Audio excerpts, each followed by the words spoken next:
মুর্শিদাবাদ জেলার ভগবানগোলা ১ নম্বর ব্লকের মহিষাস্থলী অঞ্চলের যুব কংগ্রেসের উদ্যোগে শীত বস্ত্র প্রদান অসহায় গরিব মানুষদের। যুব কংগ্রেস এবং মহিষাস্থলী অঞ্চলের যুব কংগ্রেসের সভাপতি মাসরাউল শেখ এর নেতৃত্বে প্রায় ৩০০ মানুষকে শীত বস্ত্র প্রদান করা হলো সুবর্ণমৃগী মিতালি সংঘের মাঠে। সেই ছবি দেখছেন আপনারা আখেরিগঞ্জ নিউজ চ্যানেলের পর্দায়। উপস্থিত হয়েছিলেন এখানে কংগ্রেসের ব্লক নেতৃত্ব এবং জেলা নেতৃত্ব। এই সভায় উপস্থিত হয়ে কংগ্রেস নেতৃত্বরা একাধিক বিষয়ে তৃণমূল কংগ্রেস এবং বিজেপির দিকে নিশানা সাধলেন। কি বলেছেন বিস্তারিত বক্তব্য শোনাবো আপনাদের। এই ভিডিওটি যারা দেখছেন চ্যানেলটি লাইক করবেন, শেয়ার করবেন আর সাবস্ক্রাইব করবেন। আই লাভ মাই ইন্ডিয়া, মেরা ভারত মহান। আপনারা দেখছেন আখেরিগঞ্জ নিউজ। আজকে কি কর্মসূচি আপনাদের এখানে? আপনারা তো দেখতেই পাচ্ছেন যে আমরা এখন যেটা বললেন একটু আগে আপনি, যে আমরা এই মুর্শিদাবাদ পশ্চিমবঙ্গ আমরা শূন্য, যেহেতু আমাদের চুরি করার টাকা নেই, আমরা পার্টির কর্মীরা, নেতারা, নেতৃত্ব সবাই আমরা চাঁদা তুলে, আজকে যেহেতু গভর্নমেন্ট আছে তৃণমূল, তাদের দেওয়ার কথা, কিন্তু আমরা আজকে যারা অসহায় গরিব দুস্থ, যাদের দিন এনে দিন খায় তাও জুটে না, আজকে তাদের পাশে আমরা দাঁড়িয়েছি। এবং ভগবানগোলা 1 ব্লক কংগ্রেস এবং যুব কংগ্রেস মিলে এবং সবাই সমস্ত স্তরের মানুষ মিলে আমরা আজকে প্রায় 300 লোককে আমরা বস্ত্র প্রদান করছি। প্রচণ্ড ঠান্ডা পড়েছে এবার, তাদের আপনারা দেখতে পাচ্ছেন যারা এসছে তারা কাঁপছে ঠান্ডায়। আজকে সরকার নীরব, কিছু করতে চাইছে না, তাই আমরা তাদের সামান্য একটু বস্ত্র বিতরণের একটা সিদ্ধান্ত নিয়ে আজকে বস্ত্র বিতরণ করছি। সামনেই তো 26-এ নির্বাচন, কি বলবেন ভগবানগোলাবাসী? 26-এ যেহেতু নির্বাচন, আপনারা দেখতে পাচ্ছেন গোটা ভগবানগোলায় ওরা নর্তকী নাচাচ্ছে। গত 27 তারিখ থেকে 31 তারিখ পর্যন্ত যেটা করলো, পায়ের তলায় যেহেতু এমএলএর এখানে মাটি নাই, মানুষ সবাই মুখ ফিরিয়ে নিয়েছে। আবার তারা কলকাতা থেকে আরম্ভ করে রাজ্যের যারা সেলিব্রিটি নাম দিয়েছে তারা সেলিব্রিটি নয়, তারা নর্তকী, তারা এসে নাচছে গাইছে, এইসবগুলো চলছে মানুষের মনটাকে পাওয়ার জন্য। আমরা মনে করি 26 নির্বাচনে এই মুর্শিদাবাদে ফিনিশ হয়ে যাবে। দেখবেন মিলেনিয়ামের কথা ফিনিশ হয়ে যাবে, দাঁড়াবার কোনো জায়গা থাকবে না। Thank you. আজকে এখানে ভগবানগোলা 1 ব্লকের যুব কংগ্রেসের নেতৃত্বে এবং এখানকার যারা সমস্ত ব্লকের নেতৃত্ব আছে তাদের সহযোগিতায় একটা ছোট্ট করে চেষ্টা করা হলো মানুষের পাশে দাঁড়ানো। এখানে শীতবস্ত্র বিতরণ করা হলো এবং জাতীয় কংগ্রেস যুব কংগ্রেসের পক্ষ থেকে সাধারণ মানুষ, অসহায় মানুষদের পাশে দাঁড়ানোর একটা সিম্বলিক একটা কাজ বলতে পারি। কিছুদিন পূর্বে আমাদের দেশের গৃহমন্ত্রী এসেছিলেন, বলে গেছেন এপ্রিল মাসে ভোট কনফার্ম হবে।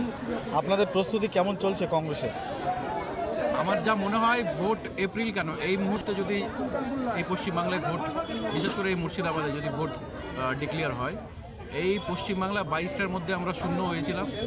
আমার মনে হয় এই মুহূর্তে শূন্য বলা ভুল হবে, কারণ বাই ইলেকশনে আমরা একটা জিতেছিলাম, সেটা পরবর্তীতে চলে যায় তৃণমূলে।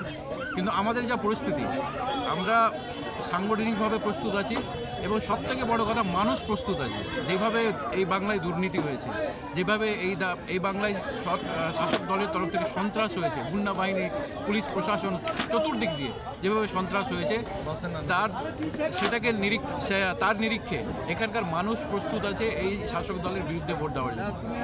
আর সাংগঠনিকভাবে আমরা তো প্রস্তুত আছি। অজিতদার নেতৃত্বে এই জেলা কংগ্রেস বিগত দিনে যেভাবে শক্তিশালী ছিল আবার শক্তিশালী হয়ে উঠছে। আপনারা তার মধ্যে দেখতে পাচ্ছেন যেই যুগে মমতা ব্যানার্জি বলছেন যে মহিলাদের সম্পূর্ণ ভোট তৃণমূলের দখলে আছে, সেখানে আমাদের আজকে সবাই 90% মহিলারা আছে।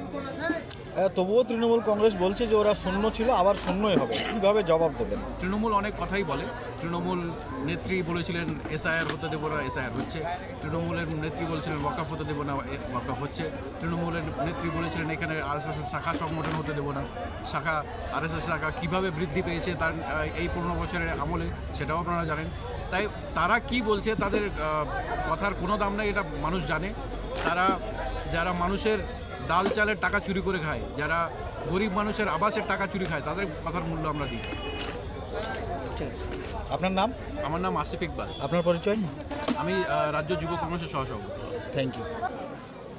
প্র্যাকটিক্যালি সারা ভারতবর্ষে যে বিজেপির নেতৃত্বে যে সরকার চলছে, ভারতবর্ষের সংবিধানকে পুরোপুরি এড়িয়ে এটাকে একটা হিন্দু রাষ্ট্র বানাতে চাইছে। এবং ভারতবর্ষে জাতীয় কংগ্রেসের নেতৃত্বে আমরা এখানে যে সংবিধান রচনা করা হয়েছিল সেই সংবিধানে ভারতবর্ষের সমস্ত স্তরের মানুষকে সমান অধিকার দিয়েছে, সে হিন্দু হোক, সে মুসলমান হোক, জৈন হোক আর খ্রিস্টান। এখন পশ্চিমবঙ্গ এবং কেন্দ্রে যে দুটো সরকার চলছে, এদের মধ্যে একটা গট আপ গেম ওরা খেলতে চাইছে। বিজেপির নেতৃত্বে হিন্দুদের দায়িত্ব নিয়ে নিয়েছে বিজেপি, আর মমতা ব্যানার্জি মুসলমানদের দায়িত্ব নিয়ে নিয়েছে, কথা বলতে চাইছে। কিন্তু আসলে কি পশ্চিমবঙ্গে মুসলমানদের জন্য মমতা ব্যানার্জি কিছু করেছে? মমতা ব্যানার্জির জাতপাতের রাজনীতি নিয়ে তার নেতৃত্বে কোনো উন্নয়ন নেই। সেখানে সমস্ত ডিপার্টমেন্ট তার চুরি, তার মন্ত্রিসভার লোকেরা শিক্ষায় চুরি করছে, খাদ্যে চুরি করছে, জেল খাটছে। এই পরিস্থিতিতে পশ্চিমবঙ্গের মানুষ কিন্তু একটা কেন্দ্রীয় সরকারকে এবং মমতা ব্যানার্জি সরকারকে বুঝে নিয়েছে। 26-এর নির্বাচন এলে সঠিক জায়গায় সিদ্ধান্ত নিয়ে সাধারণ মানুষ তার কাজটা করবে বলে আমার বিশ্বাস। Thank you. রাজনীতিগত বিভিন্ন দলের সঙ্গে কংগ্রেসের পার্থক্য ছিল, আছে এবং ভবিষ্যতেও থাকবে। কারণ আপনারা দেখেছেন যে এই ভারতবর্ষে কংগ্রেস, জাতীয় কংগ্রেস মানুষের স্বার্থে লড়াই করে। আমরা শুধুমাত্র ভোটের রাজনীতি করি না, আমরা সবসময় মানুষের পাশে থাকার চেষ্টা করি। আর তারই প্রতিফলন হিসাবে আজকে ভগবানগোলা 1 নম্বর ব্লক যুব কংগ্রেস এবং মহিষাস্থলী অঞ্চল যুব কংগ্রেসের উদ্যোগে আজকে শীতবস্ত্র বিতরণ অনুষ্ঠান। সামনেই তো 26-এ নির্বাচন, কি বলবেন পুরো জেলাবাসীকে? জেলাবাসীকে বলবো যে 26-এ এই বর্তমানে যে স্বৈরাচারী, স্বেচ্ছাচারী এবং সাম্প্রদায়িক তৃণমূল এবং বিজেপি দুই সরকার চলছে, সেই দুই সরকারকে ছুঁড়ে ফেলে দিতে হবে এবং সেই জাতীয় কংগ্রেসের সরকারকে নিয়ে আসতে হবে। কারণ জাতীয় কংগ্রেস যদি থাকে তাহলে সাম্প্রদায়িক সম্প্রীতি বজায় থাকবে। জাতীয় কংগ্রেস যদি থাকে তাহলে আমাদের দেশের অখণ্ডতা, সার্বভৌমত্ব বজায় থাকবে। জাতীয় কংগ্রেস যদি থাকে মানুষ শান্তিতে বসবাস করবে। নাহলে বর্তমান সরকারের আমলে কখনো এসআইআর, কখনো ওয়াকআপ, আবার প্রত্যেকটা রাজ্যে রাজ্যে পরিযায়ী শ্রমিকদের উপর যে অত্যাচার, এইসব অত্যাচার নিয়ে মানুষ এই মুহূর্তে ব্যতিব্যস্ত হয়ে অবস্থায় আছে। মানুষের মধ্যে একটা নৃশংসতা, ভয়াবহতা কাজ করছে। তো সেই ভয়াবহতাকে নিস্তার পেতে গেলে আবার 2026-এ কংগ্রেসকে ফিরিয়ে আনা দরকার। তাই সাধারণ মানুষের কাছে আমরা পৌঁছি। তৃণমূল কংগ্রেস বলছে 22-এ 22টাই নেবে, আবার যে বিরোধী যারা আছে তাদেরকে শূন্য করবে, এমন কথা বলছে তৃণমূল কংগ্রেস। তৃণমূল কংগ্রেস কখনো গণতন্ত্রে বিশ্বাস করে না। তাই তৃণমূল এবং বিজেপির দুটো যে সরকার চলছে তাদের কথা দেখবেন একই। তারা দুটো সরকারি আরএসএস দ্বারা পরিচালিত হয়। তাদের একটাই লক্ষ্য কংগ্রেসকে দুর্বল করা, কংগ্রেসকে বিরোধী শূন্য করা। তাই তো 2018 সালের পঞ্চায়েত নির্বাচনে আপনারা নৃশংসতা, ভয়াবহতা, রক্তপাত দেখেছিলেন। আর সেই নৃশংসতা, ভয়াবহতা, রক্তপাত ভাবছে বজায় রাখবে। কিন্তু আমরা সাধারণ মানুষের উপর আস্থাশীল, সাধারণ মানুষের উপর ভরসা রাখি। সাধারণ মানুষ নিশ্চয়ই কংগ্রেসকে খালি হাতে ফেলবে। সামনেই তো 26-এ নির্বাচন, কতটা প্রস্তুত?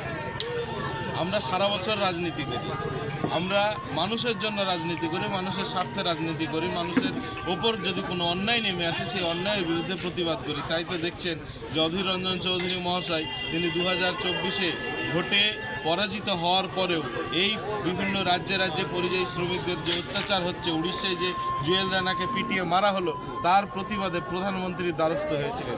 আবার উড়িষ্যাতে এই পরিযায়ী শ্রমিকদের, এই বাংলার এই জেলার ছেলেরা যারা উড়িষ্যায় রুটি রুজির তাগিদে কাজ করতে যাচ্ছে, তাদের উপর অত্যাচার হচ্ছে, তার প্রতিবাদে আগামীকালকে উড়িষ্যায় তিনি উপস্থিত হবেন। তাই কংগ্রেসের রাজনীতি সারা বছরের রাজনীতি, শুধুমাত্র ভোটের রাজনীতি নয়। যুব কংগ্রেসের উদ্যোগে এবং মহিষাস্থলী অঞ্চল কংগ্রেসের সহযোগিতায় আজকে যুব কংগ্রেসের যে প্রায় 300 পরিবারকে শীতবস্ত্র প্রদান করা হলো, মানুষের পাশে দাঁড়ানো হলো, মানুষের সুখ দুঃখর আশার বার্তা দেওয়া হলো। যেভাবে বর্তমান সরকার দুর্নীতি করছে, সাধারণ মানুষ, এখানে যতগুলো মানুষ আজকে উপস্থিত হয়েছিলেন, আমরা কোনো পয়সা প্রলোভন দেখে কোনো মানুষ না, এগুলো সত্যি অসহায় মানুষ। এইসব মানুষগুলো যখন বিডিও অফিসে একটা সহির জন্য যায়, এইসব মানুষগুলোকে ধর্নার উপর ধর্না যখন দাঁড়িয়ে রাখে, চোখের জল কিন্তু আমরা থামতে পারি না। এই ভগবানগোলার বিডিও সাহেব যিনি যেভাবে এই বিডিও অফিসটাকে টিএমসির পার্টি অফিসে পরিণত করে দিয়েছে, ওনাকে হুঙ্কার দিয়ে বলছি, এটা ভগবানগোলা, এটা শান্তির জায়গা, এখানে কোনো লবিবাজি, এই রাজনীতির জায়গা তৈরি করবেন না। কারণ ভগবানগোলা বিডিও অফিসটা, এই বিডিও অফিসটা হচ্ছে শান্তি শৃঙ্খলতা, সাধারণ মানুষের জায়গা। আর আপনি কিন্তু সাধারণ মানুষের ট্যাক্সের টাকায় বেতন পায়, তাই সাধারণ মানুষকে আগে সেবা দেন, ওই চোর নেতাদেরকে সেবা দেওয়া বন্ধ করুন। ভগবানগোলাবাসীকে? শুনুন, নির্বাচনের ফল আপনারা অবশ্যই পাবেন, কারণ আমরা কাজকে ভালোবাসি। আমাদের আসল নাম হচ্ছে কাজ। কারণ আপনারা জানেন যে ভগবানগোলা যেভাবে মানুষ এখন বুঝতে পারছে দুর্নীতি চুরি করেছে, বর্তমান যে শাসক দলের যে নেতারা আছে, যে আমাদের পাড়া আমাদের সমাধানের রাস্তা যেভাবে চুরি করেছে, এমনকি একটা কলের দাম 41,000 টাকা বরাদ্দ করেছে। কোথাও বা কলে আপনারা শুনেছেন কোথাও যে কল কিলোমিটারে বরাদ্দ করা হয়? সেটাও করেছে। এরা সব পারে, চুরি কিভাবে করবে। তাই আগামী 19 জানুয়ারি ভগবানগোলা ব্লক 1 যুব ব্লক কংগ্রেসের নেতৃত্বে বিডিও অফিস ঘেরাও করা হবে। কারণ সাধারণ মানুষের যে দাবি যে দাবির মধ্যে আমাদের যে প্রাপ্য, আমাদের পাড়া আমাদের সমাধানের টাকা, যেটা মমতা ব্যানার্জি এবং ভাইপো নিজেদের টাকা হিসাবে দিচ্ছে, আমার আপনার মতো সাধারণ মানুষের ট্যাক্সের টাকাগুলোকে যেগুলো নিজের উল্লাসে ব্যবহার করছে, এমএলএ বিধায়ক সাহেব যেভাবে এই ভগবানগুলো উৎসবের নামে যেভাবে মঞ্চ পরিণত করছে, নায়িকা নিয়ে মঞ্চ পরিণত করছে, মানুষের টাকা নিয়ে খেলছে, এই জিনিসগুলো বন্ধ করতে হবে। একদিকে যখন মন্দির মসজিদের খেলা চলছে, আর সেই মুহূর্তে দাঁড়িয়ে আপনারা 300 জন পরিবারকে শীতবস্ত্র বিতরণ করছেন। একটা কথা মাথায় রাখবেন, এটা হচ্ছে জাতীয় কংগ্রেস, আর জাতীয় কংগ্রেস একটা সংগঠন যুব কংগ্রেস। এখানে কখনো ধর্ম নিয়ে রাজনীতি হয় না। যুব কংগ্রেস, ব্লক কংগ্রেস, মাদার কংগ্রেস এবং আমাদের যিনি জননায়ক নেতা রাহুল গান্ধী, তিনি একটাই কথা বলেছেন যে রাজনৈতিক জীবনে একটাই ধর্ম থাকে, যার নাম মানব ধর্ম। কারণ সংখ্যালঘু মানুষকে নিয়ে যেভাবে খেলছেন মুখ্যমন্ত্রী মমতা ব্যানার্জি, উনি বলছেন যে আমি আপনাদের পাশে আছি। এইদিকে আমাদের সংখ্যালঘু যেভাবে মসজিদ মন্দিরগুলো সবকে বিক্রি করে দিয়েছে, ওয়াকফ বোর্ডের আওতায় নিয়ে চলে এসছে, সব কিছু যেভাবে সৃষ্টি করেছে, মানুষ বলছে জনগণকে যেভাবে প্রলোভন দিচ্ছে যে আমি সংখ্যালঘু মানুষের পাশে আছি, আর এদিকে দীঘায় কোটি কোটি টাকা দিয়ে ওই জায়গায় আমি মন্দিরের জায়গা নির্মাণ করে দিলাম। জনগণের টাকা নিয়ে যেভাবে ছিন্ন বিচ্ছিন্ন করছেন, আপনাকে একটা হুঙ্কার দিই, আপনার 14 তলা নবান্ন কিন্তু এবার ভেঙে পড়বে। আপনার নাম এবং পরিচয়? আমার নাম ইউসুফ শেখ, ভগবানগোলা ব্লক 1 যুব কংগ্রেসের সভাপতি।